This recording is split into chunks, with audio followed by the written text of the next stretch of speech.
Si j'avais écouté les conseils des gens Ouais. sur cette ville-là, tu sais, it's dirty, Ouais. tout ça, je serais pas allée. Faut vraiment écouter ton intuition comme tu dis Exactement. en voyage parce que les gens, ils ont aimé ou pas un endroit par rapport à leur expérience personnelle. Tu te souviens-tu de la première auberge que t'as faite? Oui, j'ai envie que ça dure plus longtemps encore l'épisode. Genre, ça peut-tu durer 2 heures? Bienvenue à bord du podcast Les Backpackeuses. Installez-vous confortablement. Le départ de cet épisode est prévu dans quelques secondes.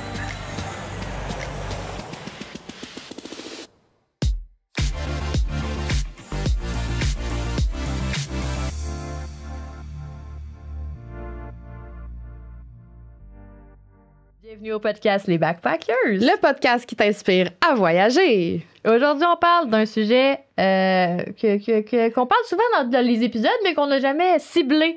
Ouais. C'est les auberges de jeunesse, ces endroits mystiques, mystérieux, non, que tu visites quand t'es backpacker. Parce que c'est souvent le meilleur hébergement quand tu es un voyageur solo, parce que c'est pas cher, puis parce que ça te permet de rencontrer du monde. Fait que les auberges de jeunesse, ça fait vraiment partie du quotidien de tous les bons backpackers, puis c'est aussi là où tu as souvent les meilleures anecdotes, les meilleures histoires. Il arrive tout le temps des choses dans les auberges de jeunesse. Fait qu'on va parler de ça aujourd'hui. Et c'est ça? Oui. Donc, on parle de ça. On va vous présenter, en fait, avec qui on va en parler. Je me demandais quand est-ce qu'on la présentait, mais bientôt, on va expliquer avec qui on reçoit pour parler des auberges de jeunesse aujourd'hui. Mais avant ça, on remercie Voyage Hugo, qui est notre partenaire et commanditaire de la saison 2, qui t'offre des voyages de toutes sortes d'aventures, des retraites de yoga, des voyages entre femmes, des voyages de plongée, des voyages de surf. Tu peux voir tout ça sur leur site web yulgotravels.com. Oublie pas d'utiliser le code promo BACKPACK100 pour $100 de rabais. Et pour les membres Patreon, il y a des rabais encore plus intéressants. Donc, ça vaut vraiment la peine. Et juste pour te donner un petit avant-goût des voyages de Yulgo, tu as l'Afrique du Sud du 20 avril au 3 mai. Et la Grèce, qui est un voyage qui est réservé uniquement aux femmes du 10 au 23 mai. Donc, pour savoir plus d'informations, visite le yulgotravels.com. On veut aussi remercier notre autre partenaire grâce à qui cet épisode est rendu possible, les Auberges Saint-Lô, un collectif d'auberges qui longe carrément le fleuve Saint-Laurent, de la Gaspésie jusqu'au bout, d'où le nom Saint-Lô. J'aime ça le rappeler parce que moi, je trouve ça intéressant nice comme information. Fait que c'est sûr que si vous planifiez un voyage, notamment au Québec, c'est un must de penser à Saint-Lô. On l'a déjà dit, on a dit qu'il y avait des auberges à Ottawa, à Montréal. En fait, je le dis là. Il y en a un peu partout. Puis justement, moi, je veux me focus sur celle de Montréal, OK? Je trouve que c'est une très belle alternative quand, par exemple, on veut sortir à Montréal ou encore aller dans un festival à Montréal. Parce que l'auberge Saint-Lô est près du métro. Si tu ne prends pas le volant, je peux t'en sortir beaucoup des... Non, mais j'avais jamais pensé à ça, mais c'est vraiment une bonne idée. Moi, quand je sortais dans le temps à Montréal, là, je me prenais un petit hôtel BS, je ne dirais pas où, là, tu sais. Puis ça coûtait full cher. Puis il n'y avait pas l'aspect socialisation. Ouais, tu sais, on dirait quand on est chez nous, là, chez soi, on pense pas à aller dans une auberge de jeunesse qu'on a besoin d'un hébergement. On pense hôtel, Airbnb, je sais pas pourquoi. Exactement. Mais on peut aller dans les auberges chez nous. Il y a même le coworking space, si tu veux aller travailler puis te rencontrer des gens. Puis bon, là, j'ai misé beaucoup si tu es un local et tu viens de Montréal, mais en fait, si tu viens de l'étranger également et que tu t'apprêtes à visiter la belle métropole, tu peux te rendre, en fait, visiter Saint-Lô en utilisant le code promo Backpackers. Tu profites de 10% de rabais, soit à l'auberge de Montréal ou à l'auberge d'Ottawa. Et ce qui est aussi très intéressant à l'auberge Saint-Lô de Montréal, c'est qu'ils prennent des actions pour, en fait, le développement durable, pour réduire l'impact environnemental une nuit à la fois. $1 qui est remis à la fondation, $1 par nuit quand tu réserves une nuit là-bas. Alors, d'ailleurs, vous allez en entendre beaucoup parler dans les prochaines minutes parce que notre invité aujourd'hui connaît un peu les auberges Saint-Lô. Je dis ça de même, tu sais, c'est une connaisseuse, une connaissante, comment on dit ça? Puis ça fait 11 ans qu'elle travaille en auberge de jeunesse, passant du Guatemala au Mexique et au Québec par la force des choses. Elle en a vécu et vu des choses. Voici Sarah. Allô, Allô, merci de me recevoir. Merci Quelle de intro quand même voir. aussi. Écoute, Ouais. Et 11 ans, c'est fou, j'en reviens pas. J'ai l'impression que j'ai 11 ans. commencé à travailler en auberge l'année dernière. Ça fait 11 ans que tu travailles Ouais, en auberge. Vraiment. Mais avant de commencer, Ouais. j'ai une petite surprise pour vous. Je ne Ok. vais pas arriver les mains vides. J'ai vu hier que vous avez atteint 1000 abonnés sur Instagram. Oui. Je pense que ça souligne. C'est pas rien, c'est 1000 personnes Oui. qui vous suivent. Ouais, on Puis, est super attention, dans ma petite poche, des chocolats. Je pense que ça s'élève vraiment. Fait que c'est pour Ben, vous. merci. On peut les manger maintenant, on peut les ben oui, manger on en après. a chacun un, ben Une tout à boule, l'heure. une boule chacune. Une boule chaque. On y va avec une boule chaque. Moi, on fait ça tout de suite, mais on continue, là. Oui, oui, c'est la première fois. On fait du ASMR. Mais pour ceux qui sont pas sur YouTube en ce moment, on a des Ferrero Rocher de la part de C'est tellement Sarah. festif des Ferrero Oui, Rocher. Je me suis dit hey, du c'est champagne vraiment- ou du chocolat. Que je reviendrai pour vos 10 000 abonnés, puis on fera du champagne. Deal. Deal. Ben là, tu peux revenir entre 1000 et 10 000. Là, parce que, C'est quand tu vous sais. voulez 5 000. Moi, je viens Au pour les chiffron. marqueurs. Oui, c'est Mais ça. tu sais, au fond, peut-être que ça va être plus rapide qu'on pense. Peut-être que comme Exactement. dans 6 mois, on va être rendu à 10 000. On sait pas. On On sait sait pas. jamais. On peut manifester ça. Mais en fait, c'est la première fois qu'on se rencontre, nous trois. Là, Oui, oui. Mais on s'est vus à distance. Puis on avait tellement eu un coup de cœur pour toi. Genre, parce que les gens font comme, ah, je la connais-tu? C'est une personnalité connue. Moi, je pense que c'est une personnalité qui doit devenir connue. Dans tous les sens du terme. Il faut que ça mérite. Ah, mais je veux être sa chum. Mais là, Oui, je suis en ben train de rougir. On t'a parlé en Zoom, là, puis genre, on était enough. On voulait t'inviter pour plein de différents épisodes. On était comme, Chris, on peut Ok, pas. ok, ben ça y est, moi, je peux plus. Je suis en train de fondre. Puis là, on te rend compte. Non, mais avoue, hein. Puis là, on est des chocolats. Ouais. Ben voyons. Trop nice. Comment Mais tu veux? j'aime ce que tu as dit. Tu sais, juste avant, tu nous as demandé est-ce que je peux vous donner quelque chose durant l'épisode. On a dit oui. Puis tu as dit moi, je viens du Maghreb, je peux pas arriver les mains vides. Fait que c'est ça. Ça, tu sais, c'est des trucs culturels là, C'est que aussi parce j'adore. que, tu sais, j'ai tellement lancé de projets différents dans ma vie, puis je sais c'est quoi le marqueur. Pour certaines personnes, c'est peut-être rien, 1000 abonnés, mais quand j'ai vu ça hier sur votre Instagram, j'étais tellement contente pour vous. Et ben, encore une fois, je pense que ça se souligne. Merci. Ben, c'est vraiment une cool attention. Merci. Ben beaucoup. oui, merci. Ah, c'est trop émouvant. You're my newest best friend. On va te faire des bracelets, là. Fait que là, on a une boule chaque. Oui, Voilà. une boule chaque. Mais en fait, c'est ça. Toi, tu regorges d'histoires. J'ai tellement hâte tu nous en racontes des histoires d'auberges de jeunesse parce que tu as déjà été forcément cliente, voyageuse Effectivement. et fréquenté des auberges. Tu as travaillé aussi. Le Mexique puis le Guatemala, c'est-tu les premières fois où tu as travaillé Oui, en auberge? Exactement. Dans le fond, attends, sais-tu, ouais, Guatemala d'abord. En fait, début vingtaine, j'ai commencé à voyager. J'ai fait du bénévolat, j'ai été en Indonésie. C'est un peu le classique. Puis après ça, j'ai commencé à planter des arbres dans l'Ouest canadien pour payer pour mes voyages. Et je voulais faire mon premier voyage solo. Et j'ai fait ce que beaucoup de personnes font. Je ne sais pas si vous connaissez Workaway. Mhm. Une mine d'or de ressources, d'endroits pour travailler. Puis je pense qu'à ce moment-là, ça me tentait pas trop de faire des fermes ou des trucs comme ça. Surtout que je revenais de 3 mois à planter des arbres dans l'Ouest canadien où je dormais en tente. Je voulais comme un petit niveau de confort. Puis j'ai trouvé une auberge au lac Atitlan, au Guatemala. On est allés là ensemble, moi et C'est Charlie. incroyable, à couper le souffle. Je me suis ramassée, en tout cas, c'était vraiment Ça s'appelait magnifique. comment? Je me souviens souviens-tu? plus. Puis c'était-tu au C'était- lac? Tu sais, mettons, il y a San Marcos, il y a San Pedro, il y a Panachel. Je m'en souviens tellement pas. C'était Ah. il y a 10 ans. Ah, wow. En fait, non, c'était il y a 11 11 ans. Ok. Mais l'auberge était directement sur le lac. Je me souviens avoir pleuré en voyant le décor, puis en voyant le lac Atitlan. Puis en plus, tu sais, j'avais quoi, 21, 22 ans. Il y avait un bus qui est venu me ramasser sur le bord de la route. Puis on passe à travers comme, tu sais, il y a du feuillage, de la jungle, tout ça. Puis je vois le lac, comme la nature qui s'ouvre, puis le lac qui se montre à moi comme ça. Et j'ai versé une larme. Ça a été vraiment incroyable. Et donc, j'ai travaillé dans une auberge là-bas. Mais finalement, c'était peut-être pas trop ma vibe. Puis je pourrais en parler un peu plus après. OK. Mais je me suis ramassée comme 6 mois au Guatemala. Puis après, j'ai fini par travailler aussi dans une auberge au Mexique pendant 1 mois. Celle-là, ça a été vraiment magnifique. Une expérience dont je me souviendrai pour toujours. C'était à Puerto Escondido, donc sur le bord de la plage. C'était une fille allemande qui avait commencé une auberge. Elle avait décidé de faire ça sur un coup de tête. Puis on était devenus amis et j'avais trippé. Fait que quand je suis revenue à Montréal, moi, j'ai un background en photo, communication, marketing, tout ça. Je travaillais dans une start-up dans le Vieux-Port de Montréal et j'étais très malheureuse. OK. Pourquoi? J'ai fait... Tu sais, tu reviens de presque 3 ans sur, on the road. T'as voyagé pendant 3 ans. on and off, parce que ça a été comme 1 an de voyage en groupe pour faire du bénévolat, tout ça. Puis après ça, j'ai été planter des arbres. Après ça, je suis revenue à Montréal juste quelques mois, travailler un été, je crois, puis je suis repartie au printemps. À l'automne. Donc, ça a été on and off comme ça. Puis quand je suis revenue, je me suis tellement sentie perdue. Puis tu sais, je reviens, tous mes amis ont fini leur bac. Tout le monde a leur job. Tu sais, tout le monde est installé. Puis je me sentais vraiment, vraiment perdue. Puis c'est là aussi que j'ai fait la première dépression de ma vie. En tout cas, je vais vous épargner les détails, mais ça a été un moment très, très difficile pour moi. Mais je fais juste une petite parenthèse parce que ça, c'est quelque chose... On veut couvrir ce sujet-là dans la saison 3 avec ma meilleure amie. En fait, elle a été expat pendant 7 ans. Wow.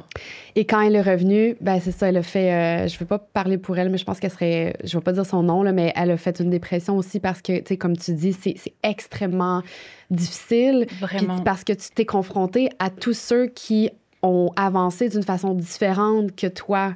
Sauf que là, le piège, c'est de te dire, mais là, j'ai pas accompli tout ce qu'eux, ils ont accompli, puis j'ai pas toutes ces choses-là, ben j'ai rien. Mais c'est ça le piège, parce qu'en fait, t'as énormément de choses, sauf que c'est complètement différent que ce que la plupart de la société vont avoir comme accompli dans ces années-là. Toi, t'as acquis autre chose, puis t'as appris d'autres choses, t'as accumulé d'autres choses. Fait que le piège à ne pas rentrer dedans, c'est de penser que t'as perdu ce temps-là. C'est absolument pas perdu. Maintenant, je le sais, puis ça a tellement changé ma vie.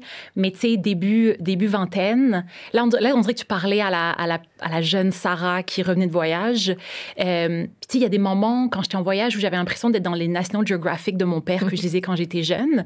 Mais il y a comme eu une perte d'identité quand je suis revenue. C'est exactement ce que tu disais. Les gens ont avancé dans une direction et moi dans une autre.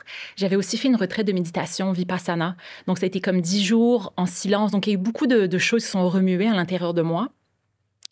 Et donc, pour revenir sur mon parcours d'auberge, en fait, je travaillais dans une start-up dans le Vieux-Port de Montréal. Puis à un moment donné, j'étais comme... Puis je vivais dans le Myland. Puis je me suis dit, je vais marcher. Il faisait beau cette journée-là. Puis j'ai pris une autre route, comme un petit détour. Puis je passe devant l'auberge de Montréal, l'auberge Saint-Loup de Montréal. Puis je me dis, il y a une auberge à Montréal. J'avais pas réalisé. Puis tu sais, tantôt dans l'intro, tu disais comme quoi, comme locaux, on réalise pas qu'il y a des auberges dans notre propre ville. Et j'avais tellement trippé sur mon expérience d'auberge de jeunesse en voyage, je me suis dit, why not? Puis j'étais un peu comme... j'étais tellement déprimée, j'étais plus bien. Je me suis dit, je vais prendre une chance. Puis quand je rentre dans l'auberge, t'avais 2 filles à la réception qui sont devenues mes amies, qui parlaient. Elles avaient juste tellement une magnifique vibe. Puis j'étais revenue, je t'ai posé mon CV, puis c'est Vanessa, je crois, qui est encore mon amie maintenant, qui m'a dit qu'elle avait mis un smiley face sur mon CV. Oh! Et... en tout cas, je reviens chez nous, puis une semaine après, j'en parlais à ma coloc, puis je disais comme quoi j'avais tellement hâte de peut-être avoir des nouvelles. Puis au même moment, il y a Max, qui était l'ancien assistant gérant, qui m'appelle, et c'est là qu'a commencé mon parcours dans cette auberge. Puis oui, c'est souvent un job étudiant, puis tu as aussi des gens qui étudient en tourisme qui vont travailler là. Et donc, moi, je pensais vraiment pas que ça allait être de longue durée. Puis j'ai toujours eu un peu du mal à garder mes jobs. Ou, tu sais, je suis un peu... I relate. Tu sais, la bougeotte, là, ben, vous avez un podcast sur le voyage. Je pense que vous avez peut-être la... et donc, mais cut to now, puis ça va faire 11 ans que je suis avec... En fait, 10 ans, l'été prochain que je suis avec cette organisation. Donc là, ça a été réception, mais maintenant, je travaille au sein du siège social. Puis je m'occupe du marketing, médias sociaux, création de contenu, tout ça. C'est cool parce que c'est devenu, tu sais, c'est ça a commencé à la réception. Puis là, tu sais, t'as vraiment pu upgrade de position dans l'entreprise. Exactement. Puis ça a été tellement un beau cadeau pour moi parce que parallèlement à ça, tu sais, je suis retournée à l'école. Moi, j'ai mes projets on the side. Je suis photographe, je suis artiste visuelle. Tous mes projets j'ai créés, je faisais des médias sociaux. Tu sais, j'ai vraiment été comme autodidacte là-dessus. Puis j'étais tellement contente quand ce poste a ouvert parce que, tu sais, Saint-Lô, c'était devenu ma deuxième famille. Tu sais, toute ma vingtaine, hein. Donc, ils m'ont vu vivre des choses, ils m'ont vu des heartbreaks, mon mariage, des changements de carrière, retourner à l'école. Donc, de pouvoir utiliser mes skills pour quelque chose qui me tient tellement à cœur, ça a vraiment été un super beau cadeau. Ouais. C'est pour ça que je suis quand même très contente d'être là. C'est le match qu'il faut trouver, tu sais, qui est parfois qui est difficile à trouver, là. de pouvoir utiliser tes skills, mais avec quelque chose qui vient te chercher en dedans. Là. Totalement. Que c'est pas juste pour un paycheck, tu sais. Et c'est vraiment ça. Puis, tu sais, j'ai hâte d'aller travailler, puis je fais quand même juste du temps partiel, entre guillemets, là, c'est 25 heures, puis ça me laisse le temps pour faire mes trucs on the side, et que j'ai vraiment l'impression que j'ai comme le parfait équilibre. Puis, tu sais, j'en parle comme... Tu sais, je sais que c'est comme Saint-Lô sponsorise l'épisode, mais je suis aussi... Tu sais, après 10 ans, je pense que... ça prouve à quel point j'aime cet endroit-là. Je pense pas que tu t'attendais quand t'es rentrée dans l'auberge à, tu sais, à rester autant longtemps, puis... J'en reviens pas. J'en reviens toujours pas. Mais je trouve que c'est vraiment un testament sur la vibe de cet endroit-là. Ouais, ben oui, c'est sûr. Parce que 11 ans, tu sais, comme dans notre génération, il n'y a pas grand monde qui reste 11 ans à quelque part. Là. Non. Ça veut dire quelque chose. En tout cas, pas moi. Puis mais en fait, tout le monde, il y a plein de personnes dans l'organisation, là. Comme le directeur, il a commencé à la réception. Tout le monde. Nice. C'est un endroit où les gens restent. Le directeur est passé par... Il a connu c'est quoi de travailler au comptoir. Ça, c'est cool. Exactement. Puis le directeur de Montréal aussi, il a commencé à la réception. Il a même rencontré sa femme, là. Tu sais, c'est tout le monde qui sont là depuis un petit bout. Est-ce qu'il y a plusieurs couples qui se sont formés comme par... Genre, il y a mettons quelqu'un qui travaille au comptoir, à la réception, puis qui tombe en amour avec un client, c'est quelqu'un qui vient à l'auberge. Qui est arrivé avec des clients, avec des bénévoles, parce qu'on a aussi des bénévoles. C'est des gens un peu comme ce que j'avais fait, moi, genre des workaway.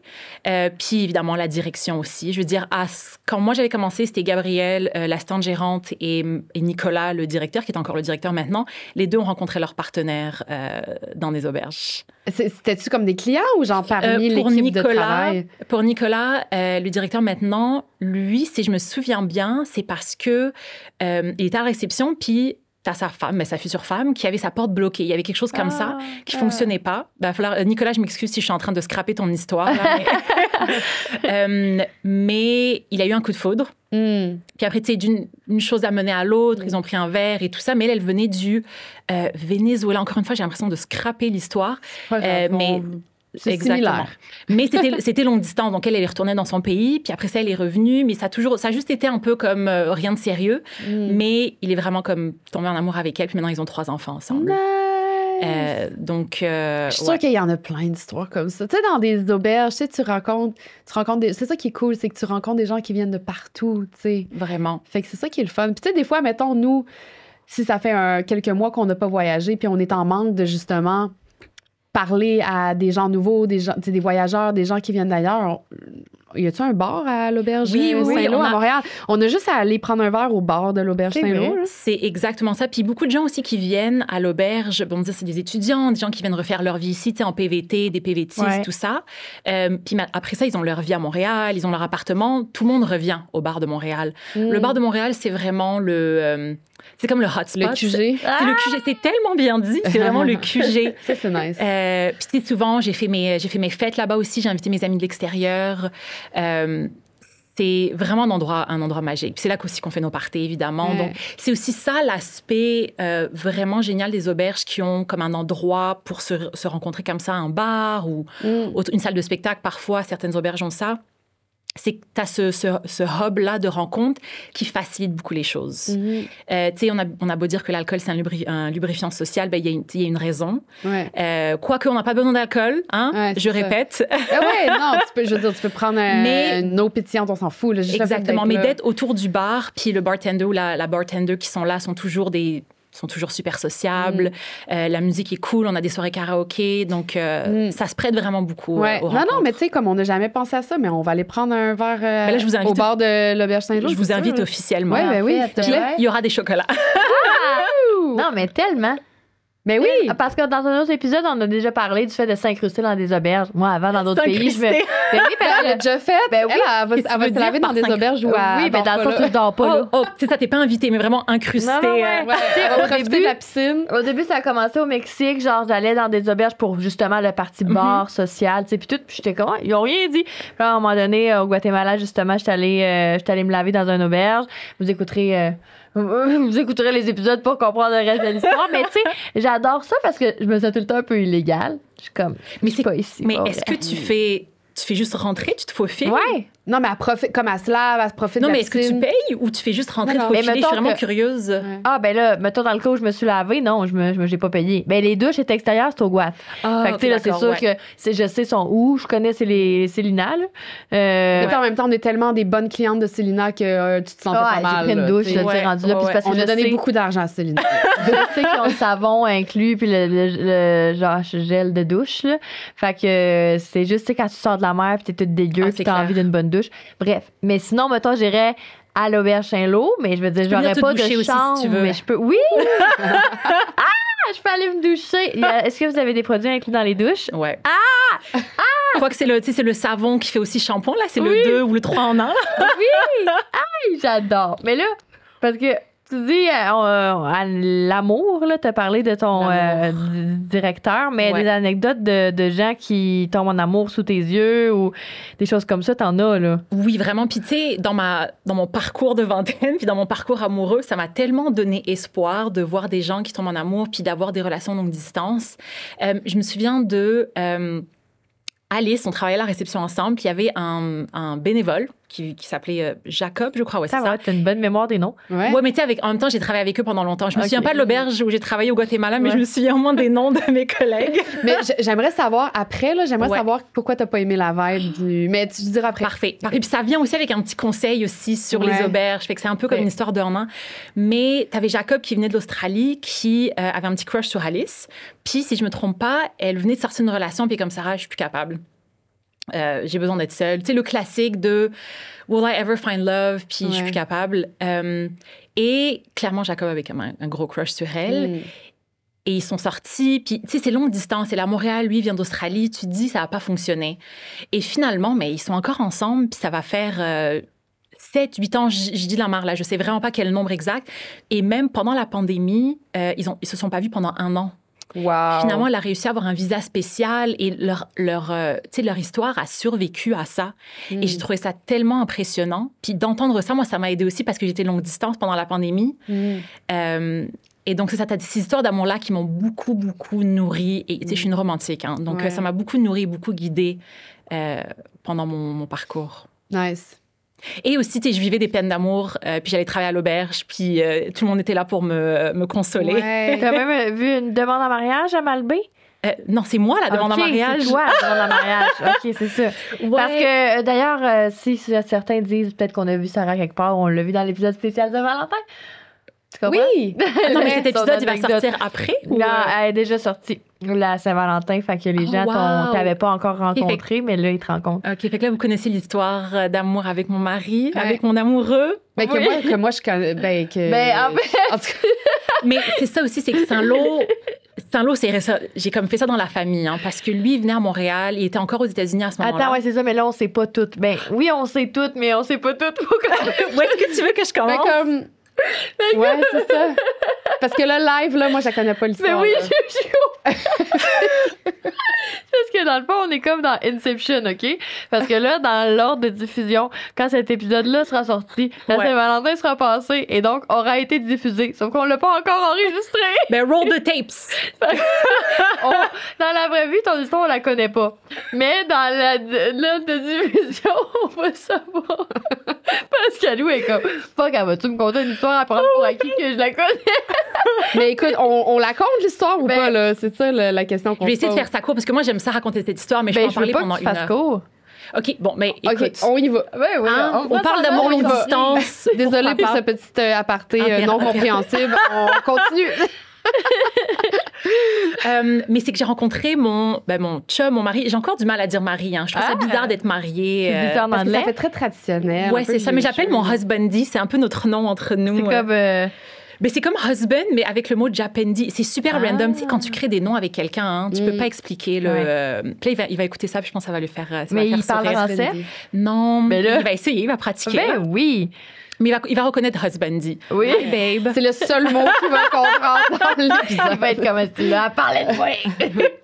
Mais c'est ça, c'est que De j'ai- son petit nom, on peut-tu le name drop? Oui, Philippe. OK, Philippe. Phil. Nice to meet you, Philippe. God, ça me rend plus gênée de parler de Fait ça. que c'est Philippe, au fond, comme c'est un English speaker? Oui, ou- c'est ça, il est Ok, américain. OK. He's an American. Il vient d'où exactement? Californie. Ah, ok. Il est born and raised Californie, puis il a vécu 15 Qui est ans à blond, LA. yeux bleus, puis il fait du surf.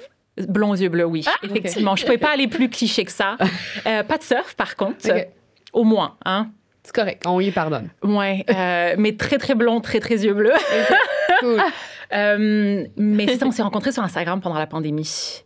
J'ai quand même une petite présence en ligne, là. Tu sais, je fais mon travail, je le partage beaucoup, tout ça. Et lui, une de ses amies avait partagé mon travail en stories. Et donc, lui avait découvert mon travail comme ça. Il m'avait follow. Mais ça, c'est 6 mois avant qu'on commence à se parler. Puis moi, j'avais pas vu qu'il m'avait follow. Puis... Avec là, en train de me dire qu'il y a peut-être que mon futur, l'homme de ma vie est dans mes followers. We never know! Ah! Peut-être. Sérieusement, tu sais pas. Je vais aller checker toutes les followers. On va aller les... J'aimerais ça que ce soit lui. Puis là, après ça, je vais le manifester.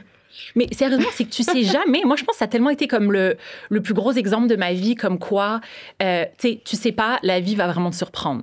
Fait que si tu veux, après l'épisode, on pourra regarder tes followers.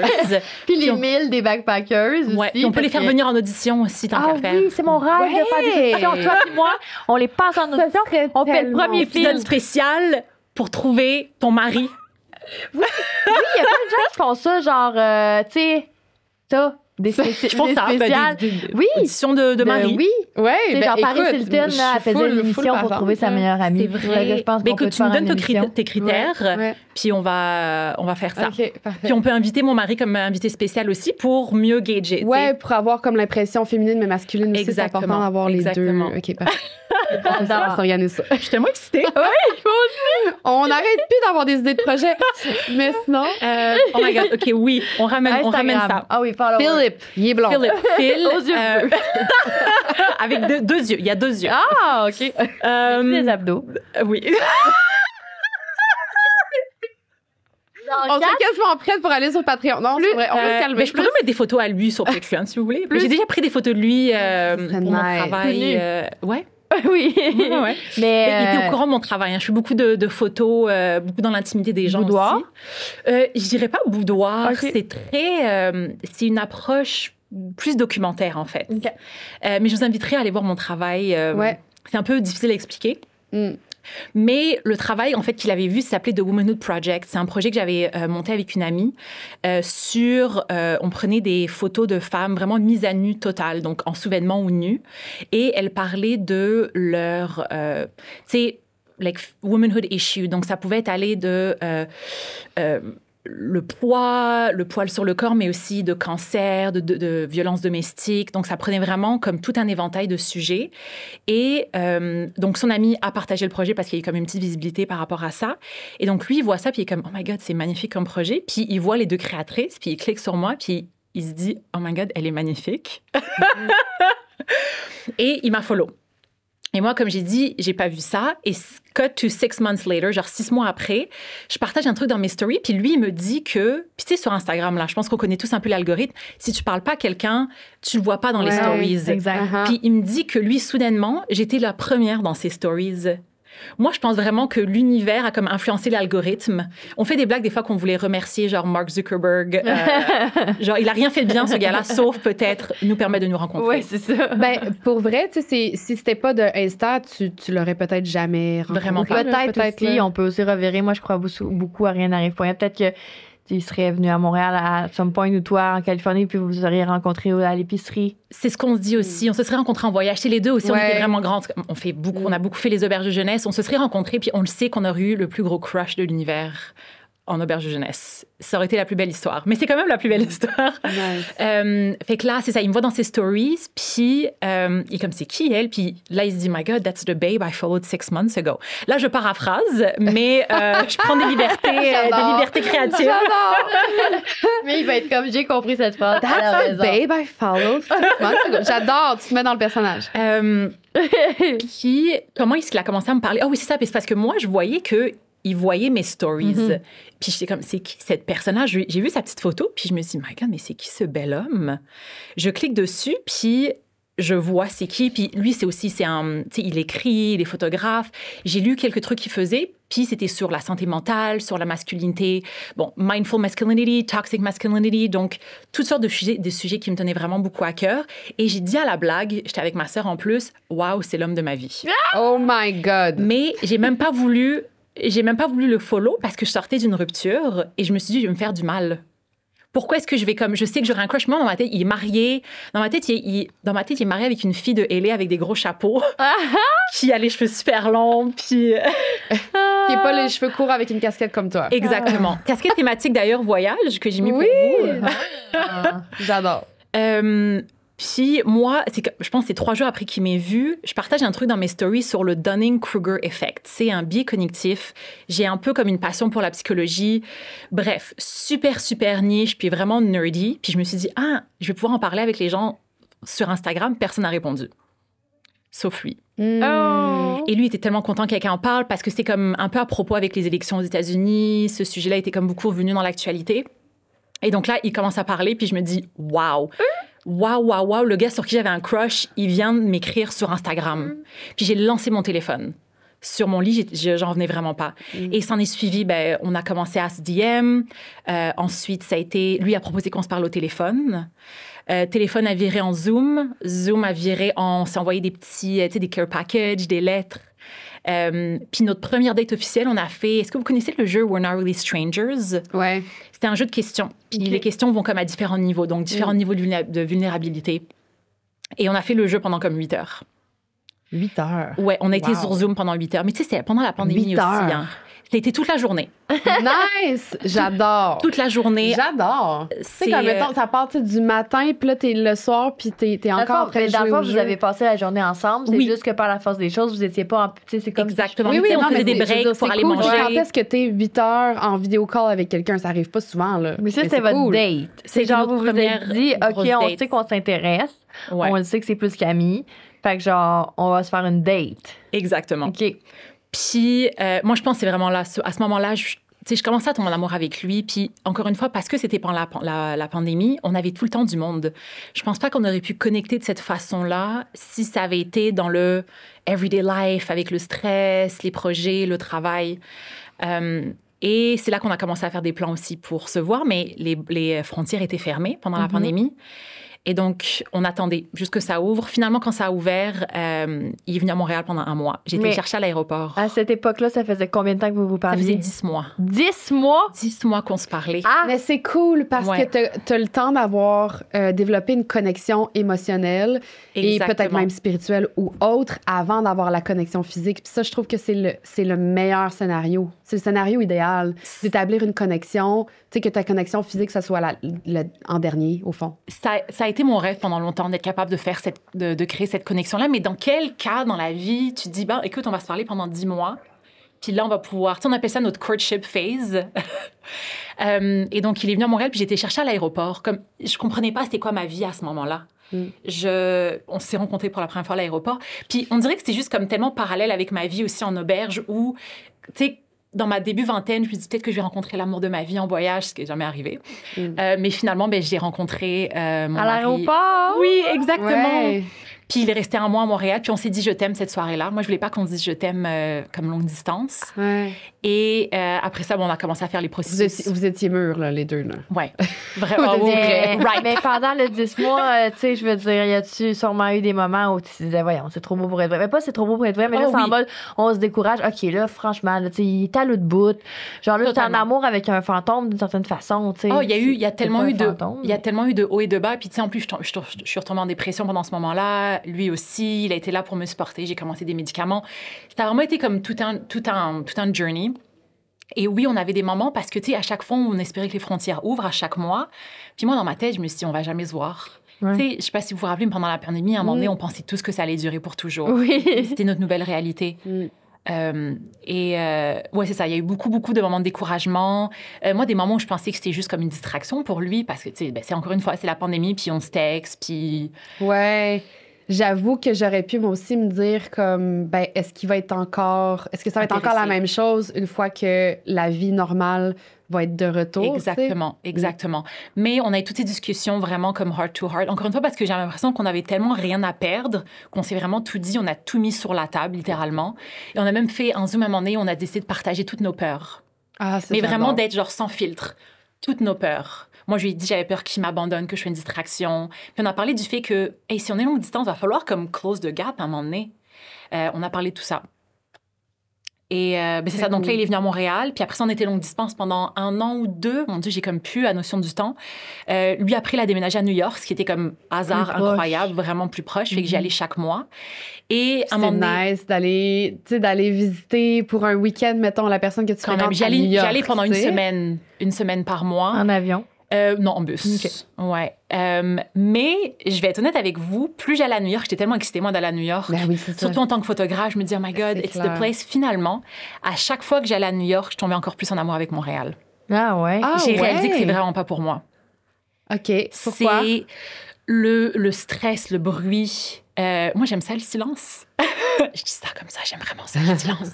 Mais c'est tellement non-stop. Tu sais, le train, le métro, il est à l'extérieur.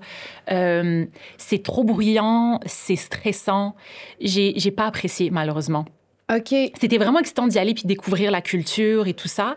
Et aussi, pour être très honnête, en tant que femme de couleur puis femme arabe, je me sentais pas safe aux États-Unis. Ah, pour vrai, tu vois vraiment la différence? Le climat était très tendu. Ah ouais. Et je me suis jamais vraiment sentie safe, en fait. OK, tu te sentais comme regardée? Oui, en quelque sorte. Okay. Puis tu sais, en plus, je suis vraiment grande. Je fais 6 pieds 1. Puis à ce moment-là, j'avais aussi des longs cheveux vraiment bouclés, genre qui m'arrivaient au nombril. Puis...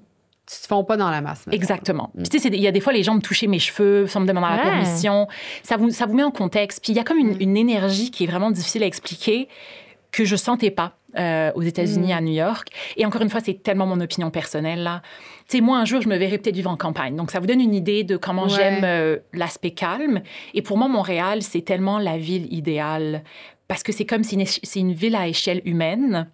T'as la partie excitante de la culture sans avoir la partie un peu trop overwhelming d'une grosse ville comme New York. Parce que j'avoue qu'à New York... Vous êtes déjà allé à New York? Ouais, beaucoup. Puis moi, ça a été ma première obsession de voyage. Là. Je voulais vivre à New York.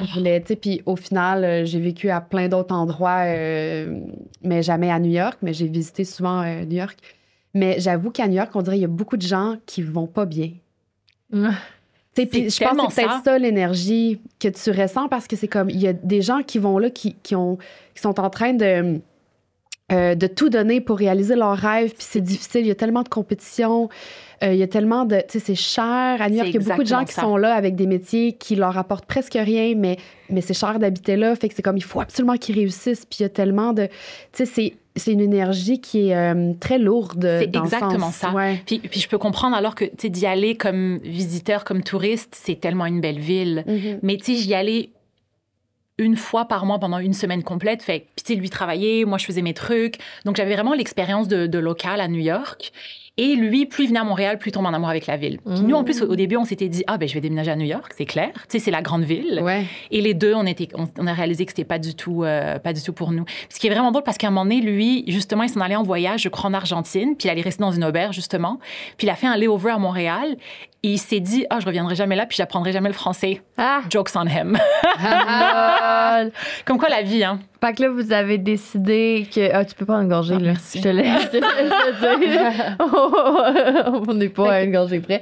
Vous avez décidé que c'est lui qui venait. Oui, exactement. On a réalisé, je pense que c'était vraiment plus calme, puis plus le genre de mode de vie qu'on voulait. Lui avait aussi le désir de retourner à l'école, et c'est tellement plus accessible ici. Tu sais, lui est sorti de l'université aux États-Unis avec $100 000 de dette. US, en plus. Ouais, US. Après ça, tu passes ta vie à rembourser ta dette étudiante. Ça a aucun sens. C'est vraiment ça. Puis là, il est à l'école, puis il fait comme un programme d'ébénisterie, puis c'est gratuit. Ouais. Puis c'est un programme qu'il a toujours voulu faire aux États-Unis aussi, mais qui était une fortune, puis il n'était pas pour se remettre en dette. Ben voyons, une fortune, ébénisterie. Ouais, comme un programme. Je te crois, c'est juste que oui, je sais. Il y a tellement de choses qui font pas de sens aux États-unis, ça me fait capoter. Je sais. Mais lui, il est born and raised à LA. Là. Ouais. Born and raised San Francisco, un peu à l'extérieur, mais il a vécu à LA pendant 15 ans. Fait que c'est quand même, parfait. Puis c'est ça, le mode de vie est trop stressant pour lui aussi. Et finalement, on a commencé le processus d'immigration. Et il est devenu... c'est quoi le nom? Résident permanent. My God, j'ai eu un petit blanc. Résident permanent en juillet l'année dernière, ou il y a 2 ans. Puis en fait, le prochain juillet, ça va faire 2 ans qu'il est à Montréal, puis qu'il est résident permanent. Yeah, puis là, comment il a fait sa demande à Malbé? Mais c'est moi qui ai fait la demande en mariage. Oui, c'est moi qui ai demandé en mariage. C'est ça. Ça, c'est quelque chose qu'on avait discuté. On savait qu'on allait devoir se marier parce que ça rendrait les choses un peu plus faciles. Puis moi, à ce moment-là, quand on a commencé à se voir, j'étais en train d'avoir beaucoup de réflexions sur mon identité en moi et je me suis rasé les cheveux. J'avais envie de comme recommencer à zéro, puis je découvrais un peu plus mon queerness aussi. Et avec lui, puis c'est quelque chose qui m'a vraiment beaucoup fait tomber en amour avec lui, c'est le fait qu'on est constamment en train de remettre en question c'est quoi les rôles puis la dynamique homme-femme dans notre relation. Et je lui avais dit que si on est pour se marier, puis si on est pour se demander en mariage, je pense que j'aimerais ça le faire. J'aimerais juste comme, tu sais, reverse les rôles. C'est quelque chose que je trouve très powerful. Et donc, il venait à Montréal pendant un mois de mai pour ma fête. C'était pour mes 30 ans, puis il m'avait organisé quelque chose. C'était vraiment le fun. Et je lui avais dit, hey, tant qu'à faire, on va aller voir l'auberge de la Malbaie. Bon, il avait vu celle de Montréal. On n'était pas vraiment resté là, mais je voulais lui montrer un peu le réseau pour lequel je travaillais. On a été à l'auberge de la Malbaie, puis moi, je planifiais le demander en mariage sur... c'est les Hautes-Gorges de la Malbaie. Il y a comme une hike incroyable où tu vois toute la vue, mais il y avait eu une tempête de neige. Et donc, le hike trail était fermé. Puis là, on s'apprête à aller faire la hike. Moi, j'apprends ça, je panique. Je suis pas quelqu'un qui stresse trop d'habitude. Puis comme ça va, comme c'est correct, on va faire un autre hike. Je suis comme non, mais je voulais vraiment faire celui-là. Fait que là, je vais sur All Trail, j'essaie de trouver quelque chose d'autre. Finalement, on trouve un super beau trail qui commence derrière l'auberge de la Malbaie parce que l'auberge de la Malbaie est vraiment sur... tu traverses la route, puis t'as le fleuve Saint-Laurent. Puis on a marché, on a longé tout le fleuve Saint-Laurent, puis j'attendais, puis j'étais nerveuse.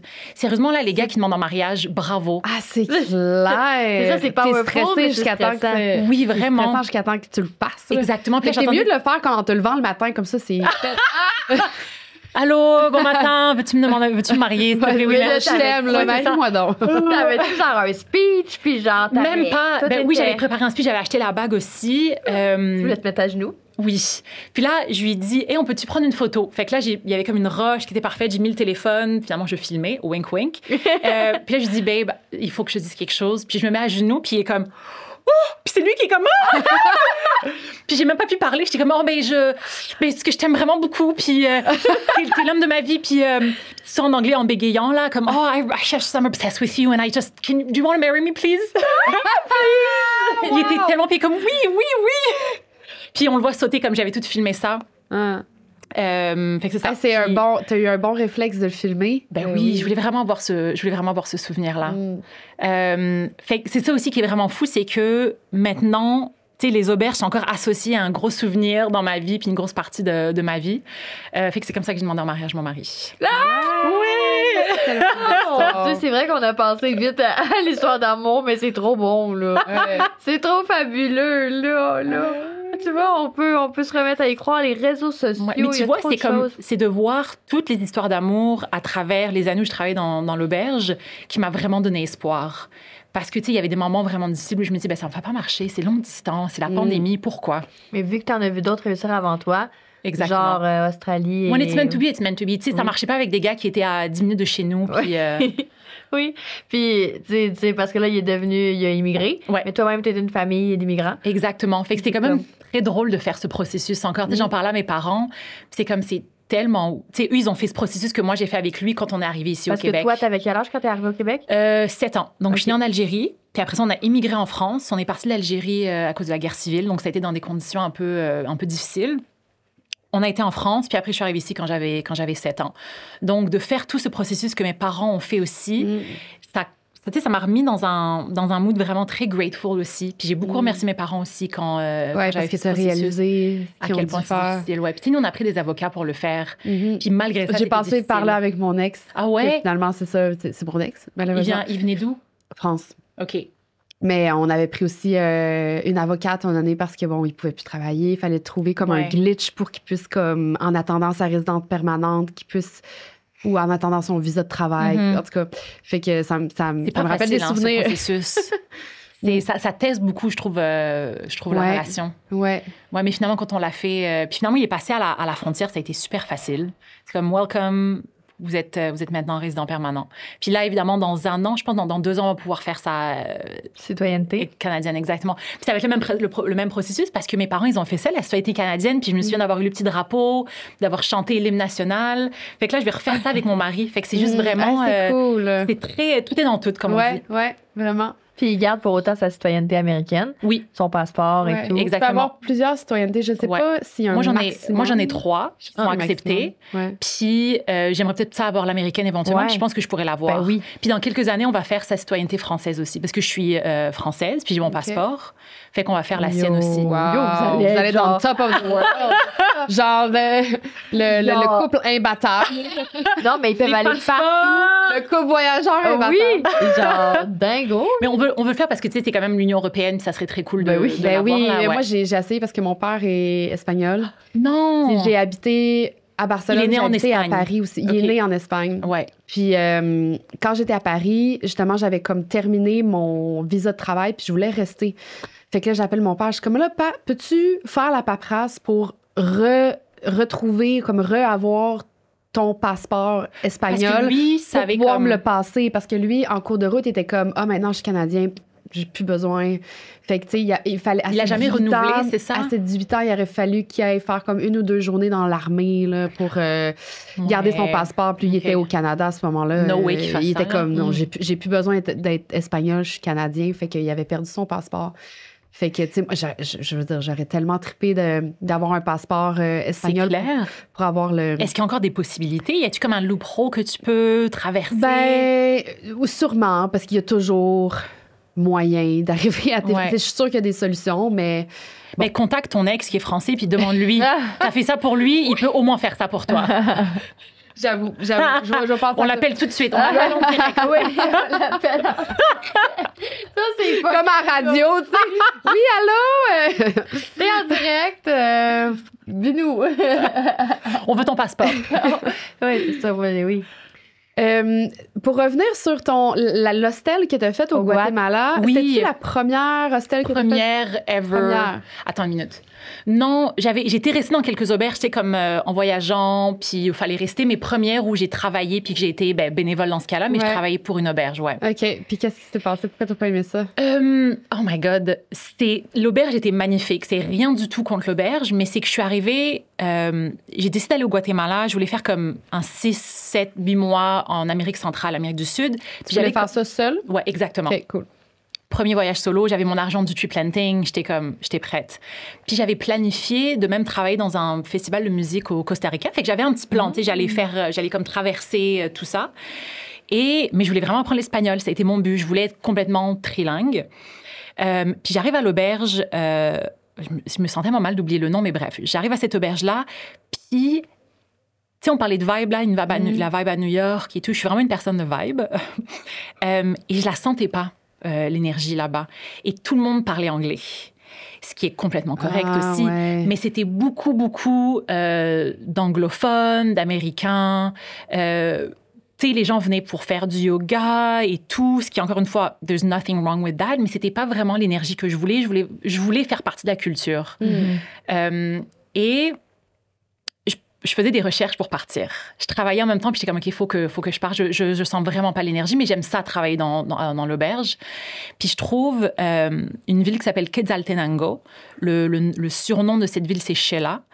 Puis je vois qu'ils ont des écoles d'espagnol. C'est vraiment pas cher aussi, surtout à cette époque-là. Et finalement, j'ai comme dû mentir pour leur dire que j'allais partir. Je leur ai dit, ma mère, elle vient visiter, faut que je parte. Pourquoi t'as dû mentir? Parce que j'avais un contrat genre de 2 mois avec eux. Et je me sentais... Mais tu sais, c'est moi dans ma jeune vingtaine, puis je me sentais tellement mal. Ouais. Tu sais, je peux pas pour leur dire comme, finalement, j'aime pas ça, je suis désolée. Ben non, mais je comprends. Ouais. Non. Il y avait pas... il y T'aurais avait- pu, Oui, mais je mais- comprends que t'as pas osé à ce Ouais. En âge-là. rétrospect, Ouais. j'aurais vraiment dû et Ouais. pu. Ben oui. Totalement. Puis eux, ils ouais. auraient pu prendre tes commentaires pour peut-être, parce que peut-être que t'es pas la seule aussi. Ouais, que... mais les commentaires, c'est ça, c'est qu'il y avait rien. Tu sais, j'avais une chambre privée en plus, il y C'est avait juste que rien. c'était pas l'expérience que toi, tu voulais. Exactement. Ouais. C'est c'était très spécifique à Ouais. moi. Mm. Mais t'as bien fait de mentir de bord. La leçon du jour, c'est faut mentir. Ouais, de temps en temps, ça Merci, fait- merci ça tout le fait- monde.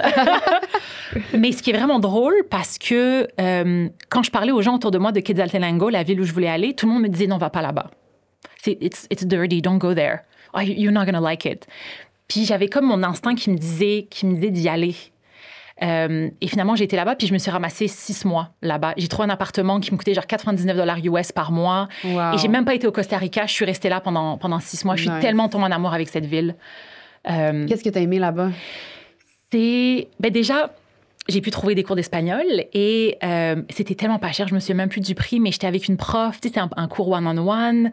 On allait marcher dans la ville, on allait sur une petite terrasse, prendre un café, elle me donnait des devoirs. Je suis restée dans un endroit, ça s'appelait Entre Mundos. C'est un organisme à but non lucratif qui avait comme des gros bureaux et de l'autre côté de leur bureau, il y a comme des appartements qui louent à des voyageurs, des bénévoles, tout ça. Et il y avait 3 personnes. Une qui venait d'Ontario, Brady qui venait des États-Unis, puis il y avait Anna qui venait de l'Ontario, puis il y avait, oh my God, je me souviens plus de son nom, je me sens trop mal, une autre qui venait de San Francisco. Puis on est comme devenus une petite gang, une petite famille. Et moi, j'avais comme mon pied à terre au Guatemala, puis on allait au Mexique, on a fait comme tout le tour du Guatemala. Ma sœur est venue me visiter aussi, parce que j'avais comme 2 lits en plus dans ma chambre. Je suis vraiment comme je me suis tellement sentie à la maison à cet endroit-là. J'ai fait des treks, des choses que j'avais jamais fait avant de ma vie. Et tu sais, en plus, j'avais aucun plan là. Je pouvais comme louer la chambre au mois. Et finalement, ça a été 6 mois. Je suis folle de penser que si je fais un gros lien, là, mais genre moi, là, ce qui me vient en tête, c'est que la vie, OK, whatever, là, qu'on croit en Dieu ou peu importe, là, la vie t'envoyait des signes, tu te sentais bien. San Francisco, USA, genre c'est des fucking things big, you gonna love it. Tu sais, c'est tellement. Hey, je viens de faire le lien. Ça feel like home, ce tabarnak, c'est rendu ton mari. Tout est dans tout. Tout est dans tout. Genre, Charlie, elle trouve tout le temps des. Tu disais que t'étais romantique. Ouais. Vous avez non, mais crois-moi, je fais des liens comme ça vraiment random. Non, mais moi, je j'apprécie.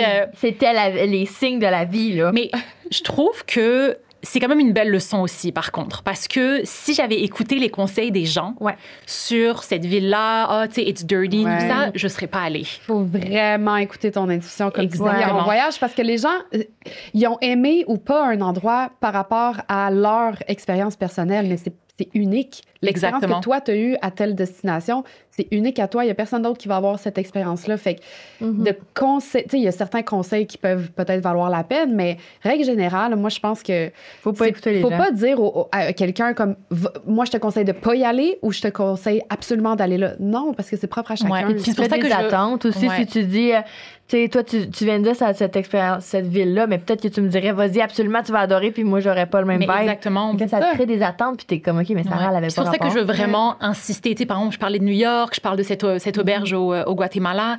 C'est tellement personnel. Il y a vraiment rien contre ces places-là.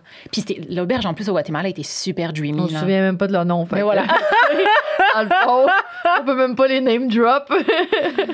Moi, je me souviens juste de Saint-Lô. On se souvient qu'un nom d'auberge sauf Saint-Lô. Saint-Lô. Toi, Charlie, tu te souviens-tu de la première auberge que t'as faite?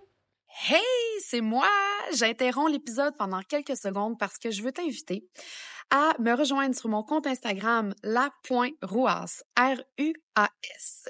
Tu vas trouver du contenu sur le voyage, mais aussi l'adresse de mon site web. J'offre de t'accompagner dans ton projet de voyage, que ce soit du télétravail à l'étranger, que ce soit un tour du monde, du volontariat, partir en backpack solo pour la première fois, t'expatrier dans un autre pays, peu importe c'est quoi, s'il y a un voyage qui existe dans ton cœur, c'est parce que tu dois le faire. Il est fait pour toi, ce voyage-là. Il faut que tu le fasses. Puis ma mission, c'est que tu n'aies pas de regrets. Je suis là pour t'aider, fait que viens me rejoindre. La première, tu vois, je me souviens pas du nom par contre, mais je me souviens que c'était à Londres. Bon, toutes les auberges, c'est Saint-Lô maintenant, on n'a pas qu'à faire. Hein. On remplace le mot auberge par Saint-Lô. Voilà. C'est quoi ta première Saint-Lô que t'as faite? Saint-Lô de jeunesse. Oui. Alors, ma première Saint-Lô de jeunesse, c'était à Londres. T'avais quel âge? J'avais 20 ans, 21. Okay. Ouais, genre. Puis j'avais jamais, je savais même pas vraiment consciemment c'était quoi une auberge de jeunesse, dans le sens où je savais que c'était pas cher, que je serais en sécurité. Ouais. Que je suis jeune, m'en va là. Je suis jeune, c'est sécuritaire puis tout. Je suis débarquée là, puis là j'avais un dortoir de comme 18 mix. Chris, j'étais pas à prête Londres, à ça. Oh my God. C'est l'endroit où que les dorms sont gigantesques. Moi aussi, je me rappelle quand j'étais allée à Londres, mon dorm, il y avait genre 20 lits. Je suis comme, c'est quoi ça, un dorm de 20 lits? Oui, ben c'est ça. Je pense qu'on est allé au même. Non, mais il y en a peut-être. Mais aussi, c'est une énorme ville, là, on peut comprendre. Puis j'imagine, là, je m'en souviens pas, mais j'imagine que j'avais le choix peut-être de payer un peu plus puis d'avoir une chambre juste pour des filles ou bien juste. Je crois que c'est vraiment plus populaire dans les dernières années, là, des chambres juste pour les filles. Mais tu sais, avant, c'était beaucoup des dorms mixtes. Mais moi, puis il y avait pas de petits rideaux. Ça, là, c'est là que j'ai développé mon lien pour les petits rideaux. Ton obsession, tu veux dire, pour le petit rideau. À chaque fois, c'est comme, y a-tu un petit rideau? On va pas là. Mais tu sais, c'était pas, tu sais, je pense que quand t'avais 20 ans, puis sûrement aussi quand j'avais 20 ans, ce qui est comme, il y a 10 ans, c'est pas tant que ça, il y avait pas encore la nouvelle génération d'auberges, je crois. Non, exactement. C'était encore le bon vieux, le tiroir en dessous du lit que tu essaies de tout foutre ton backpack là, puis que ça déborde, faut que tu mettes ton cadenas. Tu sais, puis moi, c'était ma première fois, j'étais toute seule, j'avais un peu, là, j'étais dépaysée, j'avais peur, en fait, je vais vous dire la vérité, j'avais peur de me faire violer. Mais il n'y avait aucun risque. Mais c'est une peur normale comme femme déjà et en voyage. Puis je me disais, en fait, même sans mauvaise intention, le gars, il arrive drunk. J'avais déjà entendu des histoires que là, la personne, elle se trompe de lit parce qu'elle est saoule, puis là, t'es dans le noir, puis là, tu veux pas réveiller tout le monde. Fait que là, genre, tu te trompes de lit, puis tu sais, je m'étais fait une peur avec tout ça. Mais là, j'étais comme, oh my God, il y a des gars, ou de me faire voler aussi, j'avais beaucoup peur. Après, tu te rends compte qu'un auberge, tu n'as pas plus de risques. Premièrement, il faut être prudent comme n'importe où. Tu laisses pas tes choses traîner, surtout pas les choses de valeur et les choses qui sont facilement volables. Mais dans le sens où j'ai vite réalisé que dans les auberges, on est tous sur le même pied d'égalité. Tu veux pas te faire voler ton sel, puis je veux pas me faire voler mon sel. Fait que, tu sais, je vais pas te le voler, puis tu vas pas me le voler. Tu sais, c'est comme une règle non écrite de je pourrais y voler son chargeur, là, parce que là, Live, il dépasse de son oreiller, puis elle l'a laissé traîner, puis c'est pas mon problème. Mais Chris, je vais pas le faire. Il y a comme un contrat non écrit entre tous tes roommates de chambre, on se supporte. Là, on est tous dans le même bateau, dans le même dortoir, mais. Tu sais, tu vois un cadenas qui est brisé. Mais aussi, on est probablement des bonnes personnes. Là. J'imagine qu'il y a des mauvaises personnes en profiteraient. Ça m'est déjà arrivé, puis je suis comme mais en même temps, t'es comme, je vais pas aller fouiller dans ses affaires. Je voudrais pas que quelqu'un fouille dans mes affaires. Mais ça, c'est des peurs qui sont vite parties dès que j'ai commencé. C'est dissipé comme ça. Ben oui, c'est le fun. Vraiment, mais c'est vrai que pour commencer, un auberge avec un dorm de 20 mix, j'aurais pu me faciliter la vie. J'aurais pu aller à Saint-Lô. Il n'y a pas de scène à Londres, mais quand même. Non, mais j'aurais dû commencer à Montréal. Saint-Lô à Montréal a été inventé en quelle année, sais-tu? Oh my God. J'aurais dû venir arriver avec les informations vraiment précises. Est-ce que je peux bouger mes lèvres après faire la post-prod avec le gros patron qui dit qui parle pour moi? Mettons, tu as sûrement déjà entendu genre. Non, mais ce bâtiment est là depuis vraiment, vraiment longtemps. Et je pense que comme tout le réseau, tout ça, 30 ans, peut-être au moins. Bon, tu vois, mais en fait, je disais ça parce que ça fait moins que ça que j'ai découvert les auberges de jeunesse. Fait que Saint-Lô existait à Montréal et c'est proche d'une station de métro. Parfait pour les festivals. J'ai dit ça dans l'intro. Excuse-moi, je t'écoutais pas. Je suis désolée, là, c'est drôle, je comprends pas. Toi, Pascalou, ta première auberge, ta première expérience en auberge en Saint-Lô de jeunesse? C'était... Oui, on dirait que c'est... Qu'est-ce qui s'est passé? J'étais comme excitée de parler, je sais pas. Désolée, l'énergie est comme palpable. En tout cas, on parlait d'énergie. On n'a même pas encore mangé de chocolat. Vibe, là. Des fois, ça fait ça, la vibe. Oui, j'ai envie que ça dure plus longtemps encore, l'épisode. Genre, ça peut-tu durer 2 heures? C'est comme tu veux. Moi, je dis pas quoi de prévu. Moi, je clear mon schedule. On passe la soirée. 8 heures en Zoom. On va pouvoir faire des Zooms avec elle. Écoute, je sors le jeu que j'ai joué avec mon mari, puis on le fait. Ça pourrait être une bonne idée d'épisode à un moment donné. C'est vraiment un beau jeu. We are not really strangers. Ça serait tellement drôle de jouer à ça.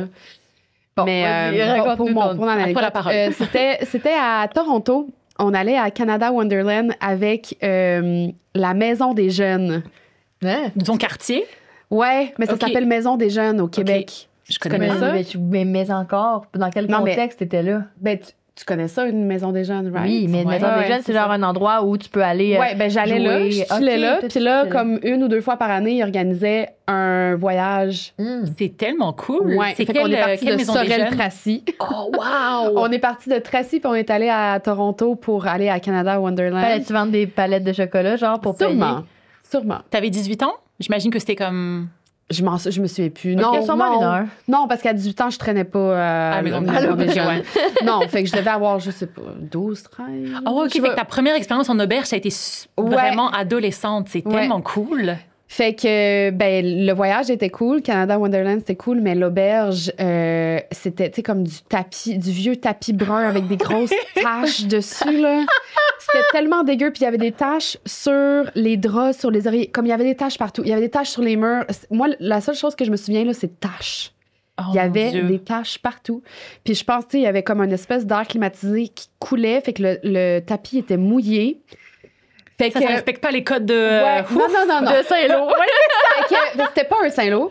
Fait que ma première expérience a été dégueu. Ça a été vraiment le mot, là, c'était comme... Tu sais, on n'a pas dormi. En fait, on n'était pas capable de dormir parce que c'était humide à cause de l'air climatisé qui coulait sur le tapis. Puis il y avait des taches partout, fait qu'on n'a pas dormi.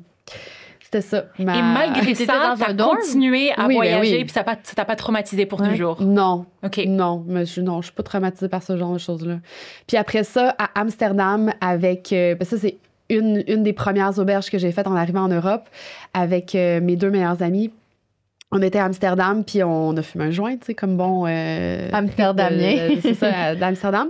Sauf qu'une de mes 2 amies, comme elle fume pas d'habitude, puis elle avait déjà peur de bad trip, fait qu'elle a comme un peu bad trip quand on est retourné dans notre... Puis tout est exigu à Amsterdam, là, fait que... Qu'est-ce que tu veux dire, exigu? Tout est exigu comme... est-ce que tu es déjà allé? Non, allé? OK. Non. Parce que c'est, en fait, toutes les rues, c'est plus comme des ruelles, là, tout est vraiment étroit, exigu, ça veut dire étroit. Il me semble que j'ai pas entendu le mot exigu depuis le secondaire, depuis mes cours de géométrie.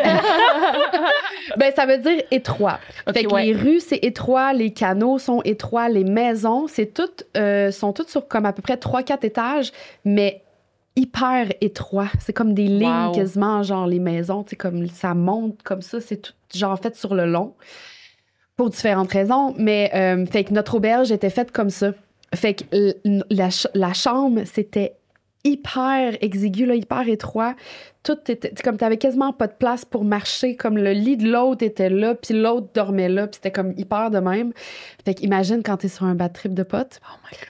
Fait que mon amie, même chose, elle n'a pas pu dormir parce que dans son bad trip, il y avait des araignées partout. Oh, mais c'était réel, là. Elle se faisait attaquer. Il y avait des araignées partout qui montaient sur elle. Il y en avait sur les murs, il y en avait... Fait que, tu sais, je l'ai comme accompagnée dans son bad trip durant cette nuit-là. Fait que là non plus, j'ai pas dormi.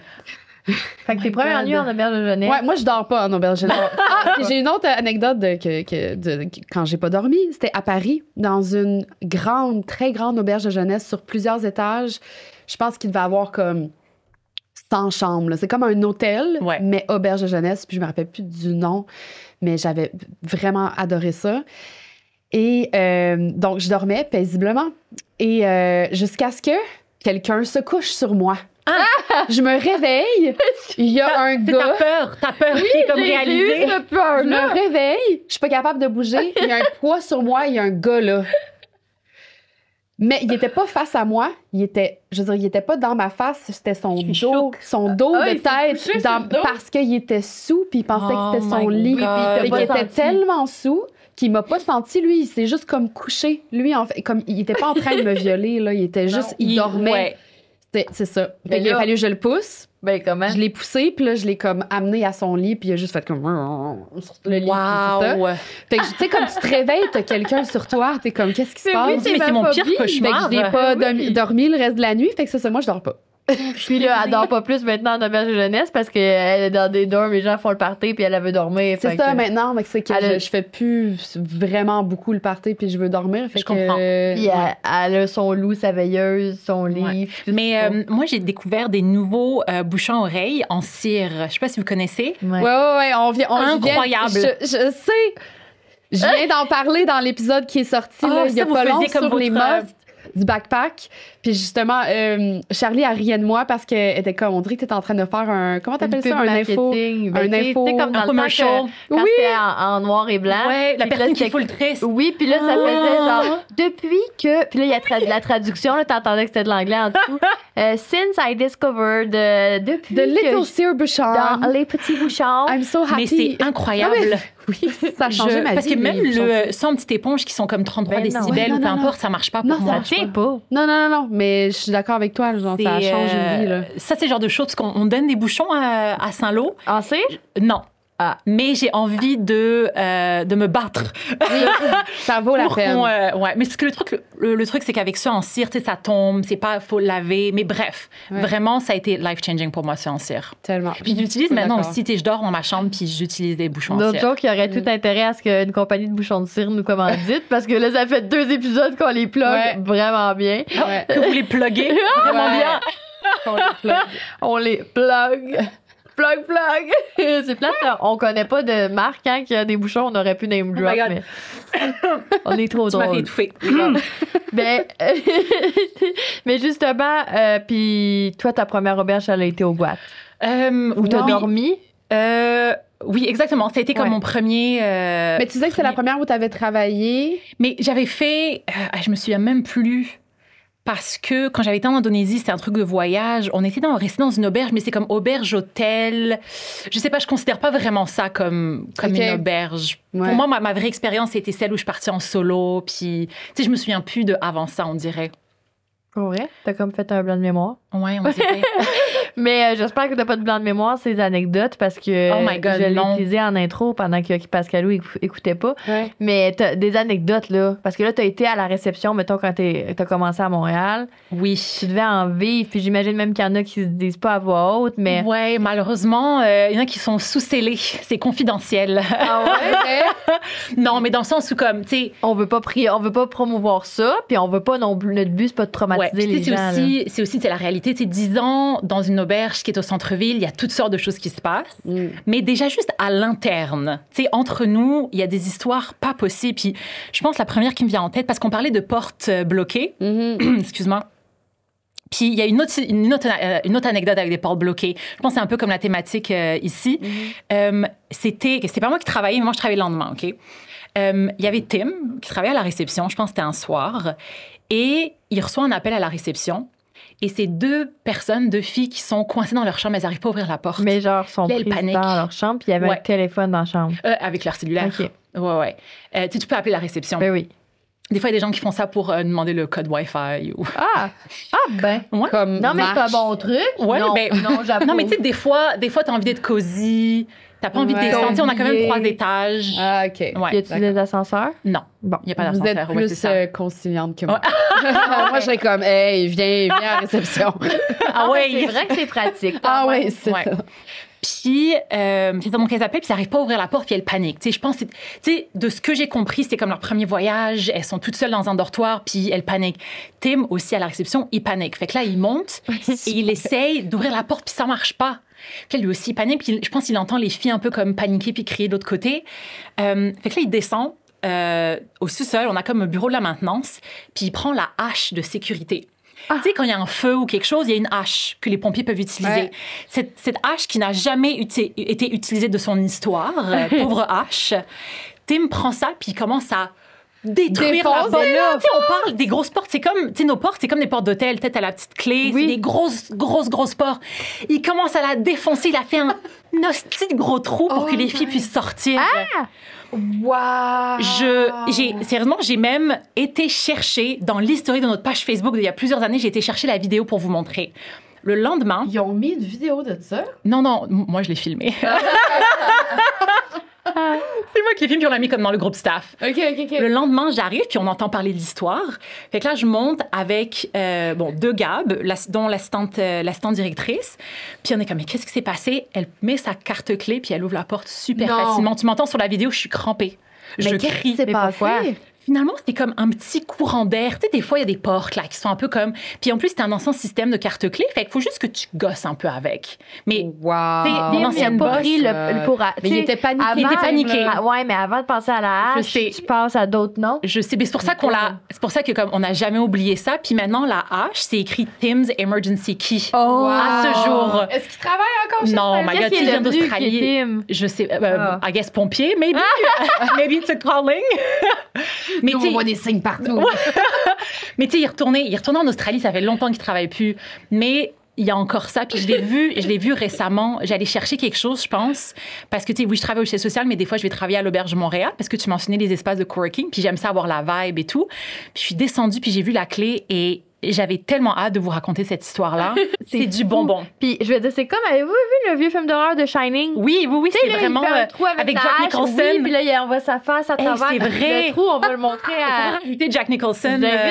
J'invite les... Mais en même temps, il fallait qu'il dise « Reculez-vous, là! » Puis... Oui, mais tu sais, j'étais pas là quand c'est arrivé. J'étais là après les faits. Mais tu sais, je veux dire, en cas d'urgence, c'est 100%. Oui, puis là, on le sait que Tim, il est là pour les urgences. Mais Tim, tu es devenu pompier, là. Il va mettre sa main au feu. S'il faut. Il est là pour les clients. On remercie Tim. Je veux dire, il voulait vraiment... Oui, totalement. Tu sais, au fond, il a senti la panique des filles, fait qu'il s'est dit comme, je vais faire n'importe quoi pour les sortir de là, tu sais, fait qu'on remercie Tim. Oui, mais il aurait aussi pu juste débarrer la porte avec la clé. Il était pas capable. Il était pas capable. Comme tu l'entends, il faut le donner. Faut le rassurer dans son... Ouais, c'est ça. Mais merci Tim. Tu sais, il a sauvé 2 personnes. Il a pas rencontré sa femme comme avec mon ancien boss. Mais... ça aurait été nice, c'est une des 2 filles. Exactement. Comme mon amour avec Tim. Ouais. Mon sauveur, puis il la prend comme ça. Wow! Mais sinon, des trucs drôles, là. Ouais, des trucs drôles, il y en a tellement. Mais sinon, il y a... OK, ça, c'est moi qui paniquais à la réception. Fait qu'on continue dans le moment de panique. C'était comme une soirée de verglas. C'est pas le verglas de 98, là, mais c'était une soirée de verglas. Puis il y a eu une panne générale. Comme généralisée, le quartier c'était tout noir. Okay. Puis évidemment, c'est comme une soirée, on a plein de check-in qui s'en vient. Moi, je panique. J'étais un peu encore un peu nouvelle. Puis je me dis, merde, il n'y a plus de téléphone, plus d'ordinateur. Il y a des gens qui viennent nous voir, qu'est-ce qui se passe? Il fait tout noir dans l'auberge. Oui, il y a des petites lumières d'urgence. Puis... Plus de chauffage. Plus de chauffage, non, ça pue rien. Et finalement, tu sais, comme j'ai réussi à faire des check-in parce qu'on imprimait toujours comme le guest ledger, les check-in sur papier. Fait que j'ai réussi à faire ça, on envoyait les gens. Les gens ont tellement été coopératifs cette soirée-là, c'est fou. Et finalement... Tout le monde s'est réuni au bar. On a mis des bougies. T'as les gens qui jouent de la guitare. C'était comme quasiment cliché. C'est le moment le plus... Je pense que c'était le moment le plus magique de ma carrière à l'auberge.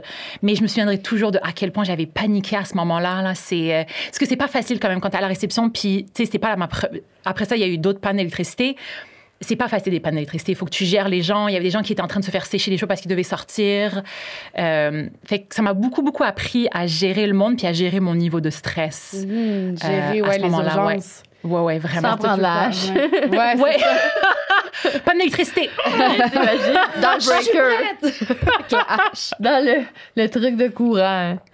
Puis, il y a aussi, oh my God, je peux juste comme continuer, mais il y a Gab que tu vois sur la vidéo ici. Ouais. Ça, c'était un soir de Noël. Ça, c'est une histoire qu'on m'a racontée. Fait que je l'ai pas vécue, mais tu sais, on se raconte toutes nos histoires. C'était, tu sais, on est ouvert 24 heures sur 24, all year long. Okay. On ferme jamais. En fait, on a fermé pendant la pandémie, puis c'était weird. On n'a jamais fermé à clé la porte. Mais pendant la pandémie, il y avait 0 personne? 0 personne. OK. 0. Ben, tu sais, au début, on avait un peu, là, quand c'était pas trop certain ce qui se passait, mais à un moment donné, on a dû fermer. Ouais. OK, puis là, vous avez barré la porte? Oui. Puis après, on l'a réouvert avec la hache. On a inauguré le... Chez Saint-Lô, on ouvre les portes avec des haches. Tu fais ça ou tu fais rien. Mais ça fait que dans le fond, c'était un soir de Noël, je crois, ou la veille de Noël. Puis Gab, qui était à la réception à l'époque, elle est devenue assistant manager, mais elle était à la réception. Puis, elle est partie juste pour le fun. Je pense qu'elle était comme toute seule à la réception, à décider de s'amuser. Elle a frappé à une porte pour chanter un chant de Noël à quelqu'un. Ah! Puis, tu sais, elle pensait que la personne allait sûrement être genre énervée ou peu importe. Finalement, la personne a été super touchée puis a versé une larme. Tu sais, quand tu voyages le temps des fêtes, c'était le 24. C'est pas facile. Et finalement, elle a fait ça dans toutes les chambres. Ah, c'est cute. Un petit genre Christmas Carol, puis elle allait frapper aux portes. C'est vraiment cute. Ouais. Ça, c'est des petits moments comme ça qui te font genre verser une larme puis tu te dis, waouh, c'est cette énergie-là que tu veux quand tu voyages. Clairement. Ouais. Ben, ça finit bien. Oh non! Dans le sens qu'il faut aller dans Patreon. Mais là, moi, j'aime pas ça, là. Je voulais qu'on continue toute notre vie. Ben, moi, on peut manger le chocolat pour célébrer. Non, mais c'est sûr que c'est ça. Il y a eu des anecdotes comiques, des anecdotes de tout, puis on peut ne serait-ce que l'imaginer, là, en 11 ans, là. Mais, mettons, le conseil que tu donnerais avant de partir en Patreon, là. Ouais. Un conseil. Par rapport aux gens, parce qu'il y a des gens... Apportez votre hache toujours avec vous. On ne sait jamais. Tu sais, des haches portatives là, de voyage qui se... Parce qu'il y en a qui commencent à voyager, qui sont jeunes, qui n'ont pas encore fait beaucoup d'auberges ou qui en ont pas encore fait beaucoup ou qui en ont pas fait du tout, qui se disent, est-ce que je suis en sécurité? Est-ce que c'est sécuritaire, les auberges de jeunesse? Fait que, tu sais, quel, au fond, conseil peut-être tu peux leur donner pour les rassurer par rapport à ça? Ben, déjà, si je peux faire un lien avec l'histoire que j'ai racontée, tu sais, quand j'étais à l'auberge, puis j'étais à Quetzaltenango, puis les gens me disaient de pas aller là, je pense, tu sais, c'est super important d'aller lire les reviews, les avis, de demander des conseils aux gens qui sont partis en voyage. Mais je pense, des fois, c'est à prendre avec un grain de sel. Puis de suivre son instinct, c'est super important, mais pour mieux suivre son instinct, ce que j'ai réalisé, c'est il faut avoir des non négociables. Fait que, honnêtement, moi, je suis une personne de liste. Fait que faites-vous une liste. Je dis ça aux personnes qui vont voyager pour la première fois. Je parle à la caméra. Brise le quatrième mur. Ouais, c'est ça. Mais tu sais, je sais à quel point ça peut être nerve-wracking de faire quelque chose pour la première fois. Faites-vous une liste. Qu'est-ce que tu veux absolument? Tu veux des rideaux? Cherche des rideaux. Tu veux un casier absolument, puis appelle, demande s'il y a des lockers. Puis une fois que tu as toute ta liste, là, tu peux vraiment y aller à l'instant. Mais je pense que c'est important de se faire des non négociables avant de partir en voyage. Tu sais, moi aussi, j'avais tellement peur. Puis aussi, un petit truc que j'avais fait, ça, c'était pour le Guatemala, j'avais un faux portefeuille avec moi. Ça, c'est un petit tricks random, au cas où quelque chose se passait. Ouais, ça, c'est vrai. Ouais, c'est bon. Mais d'avoir même un faux téléphone au Brésil, même les locaux, ils traînent sur eux toujours un faux téléphone puis un faux portefeuille. Comme ça, quand ils se font vandaliser, ils donnent les deux parce qu'ils demandent toujours au Brésil, ils demandent le portefeuille et le téléphone. Voilà. Ils donnent les deux faux. Ouais, mais moi, j'avais un petit iPhone cheap. Mais aussi, tu sais, ayez vraiment pas peur de demander à la personne à la réception puis lui dire que t'es nerveuse, que t'as peur. Ouais. J'ai tellement eu de personnes à la réception qui m'ont dit « Hey, c'est ma première fois en auberge de jeunesse. Tu sais, j'ai vu le prix, c'était abordable. Je suis vraiment, vraiment nerveuse. Puis finalement, leur séjour s'est super bien passé. Puis les gens venaient me voir au fur et à mesure. Tu sais, fais-toi ami avec la personne à la réception. Puis honnêtement, les gens qui travaillent à la réception d'une auberge de jeunesse, d'habitude, c'est parce qu'ils aiment vraiment le voyage. Ils aiment leur ville. Soit c'est des locaux, soit c'est des gens qui voyagent et qui ont... Tout le monde a vécu sa première auberge de jeunesse at some point in their life. Puis je pense qu'on peut tous relate à cette peur du début. Ouais. Puis aussi, c'est les meilleures personnes, tu sais, le staff de l'auberge de jeunesse. Si tu as besoin de recommandations sur, tu sais, si tu veux des activités off the beaten path. Vraiment. Tu sais, comme, c'est quoi les petits restos là, qui sont pas touristiques ou les petits treks qui sont comme pas touristiques? C'est la personne à la réception, c'est ta meilleure ressource. Tu sais, les hôtels un peu fancy, ils ont des concierges. Ben, nous, à la réception, on est les aubergistes, les réceptionnistes, mais on est aussi comme les concierges on the side. Mais vraiment se faire une liste, je pense, pour se sentir mieux préparé puis moins inquiet. Aussi, c'est important aussi, moi je dirais, j'ajouterais de faire une recherche parce que des fois, la plus chère, l'auberge de jeunesse sur des sites comme Hostel World, là, quand tu mets ta destination puis ça t'offre plusieurs auberges, autant que la moins chère peut t'offrir un service qui est tellement de qualité puis que ça worth it plus que ce que tu considère que tu as payé. Mais autant que la plus chère, c'est des fois quelqu'un qui va faire fuck off, mettons, puis qu'il a les moyens, je vais prendre la plus chère parce que je suis sûre que je vais avoir, mais tu sais, ça peut aussi être décevant. Ça veut pas dire que la plus chère, c'est là que tu vas avoir le plus de services. Souvent, les plus chers n'ont même pas de petits rideaux. Souvent, je trouve, souvent, les plus grosses auberges et les plus populaires et les plus chères, c'est pas toujours là que tu vas avoir la meilleure vibe. Mais exactement, parce que des fois, ils veulent juste comme cram des gens, tu sais, rentrer du monde. Puis, parce que tu parlais de prix, puis ça, c'est comme mon trick d'ancienne réceptionniste. Oui, tu peux utiliser Booking ou Hostel World pour trouver tes auberges, mais appelle directement l'auberge que tu veux réserver. Non seulement l'auberge que tu réserves, surtout si c'est une auberge locale, ils ont 100% du montant que tu payes et tu payes moins cher. Parce qu'il y a un frais sur Booking, il y a un frais sur Hostel World. Et souvent, nous aussi, ce qu'on faisait, c'est qu'on gardait des chambres un peu libres pour nous, mais pas tout était sur Hostel World. Donc, vraiment, d'appeler directement. Puis moi, ce trick-là m'a sauvé toute ma vie. Ou aller sur le site ou vraiment sur le site. Oui. Sur le site, mais directement avec l'auberge en tant que telle. Puis moi, ça m'a sauvé quand je voyageais, mettons, dans des motels ou dans d'autres auberges. Je cherchais sur Internet comme Hostel World, puis j'appelais directement à la place ou sur le site. Et c'était moins cher que sur Booking, par exemple. Puis d'appeler, c'est vrai que c'est une technique qu'on a mais qu'on a perdu. Tu sais, même appeler un restaurant, on le fait plus vraiment. On va checker sur Internet, appeler un hôtel, savoir s'il y avait de la place. Parce que des fois, sur des sites comme justement Booking, l'hôtel dit qu'il est plein. Tu sais, un hôtel ou même un auberge, et t'appelles et comme, ils peuvent te trouver une chambre. Voilà. Là, surtout quand c'est pas une grosse chaîne, c'est tellement mieux quand ton argent va complètement à la place au lieu d'être, tu sais, il y a tellement de frais qui sont pris et tout ça. Donc ça, c'est juste un petit truc pour sauver de l'argent. Ouais, bon truc. Merci. C'est vrai. Fait que où est-ce qu'on peut te suivre pour d'autres trucs et autres? Oh my God! Ben, Personnellement ou avec Saint-Lô? Comme Là, tu veux. Ouais. Comme tu veux. Je m'appelle Sarah Henny. Sur mon Instagram, c'est Sarah, S-A-R-A, Baramba, H-I-N-I. Mais ça, c'est comme pour mon travail personnel, pour mon art, tout ça. Mais sinon, pour Saint-Lô, c'est Saint-Lô, Baramba Hostels sur Instagram, sur Facebook. On a du super beau contenu. Il y a plein de tricks qui se donnent. Il y a des vidéos. C'est toi qui fais le contenu? Ouais, Okay. c'est moi qui fais le contenu. On travaille avec toutes sortes de personnes, mais je gère aussi le contenu. Nice. Et on a même une vidéo sur les rideaux. Fait que tu pourras aller voir si tu veux. Vous avez fait une vidéo sur J'ai fait une vidéo super... J'espère que Saint-Lô a des rideaux. Oui, Okay. on en a. Ouais. Mais j'ai fait j'ai juste montré le rideau en super slow-mo, c'est tout. C'est juste... Non, mais ça va faire capoter. Ouais. Non, ça va faire orgasmer Charlie, cette vidéo-là. Tu sais, les rideaux, en plus, les rideaux, ils ont été faits avec une couturière locale aussi. On essaie de rester le plus local possible avec ce qu'on fait à l'auberge. Ouais. Nice. Genre les matelas, c'est des matelas locaux. Les matelas, je sais pas, mais les lits, par exemple, on est en train de les refaire. C'est avec une compagnie qui s'appelle Formetal. C'est une compagnie de réinsertion sociale, puis c'est eux qui font les lits. Ouais. On essaie vraiment, comme notre virement développement durable, ça a été d'être le plus local possible. Cool. Ouais, puis, tu sais, je veux dire, je pense à celle d'Ottawa, que c'est une ancienne prison. Ouais. Tu sais, c'est quand même une expérience. Là. Ah, mais ça, c'est. Il y a beaucoup d'escape rooms, escape games dans des prisons puis des affaires de même. Ça, c'est la vraie prison. Mais ça, c'est la vraie prison. C'est genre si tu vas dormir à Alcatraz.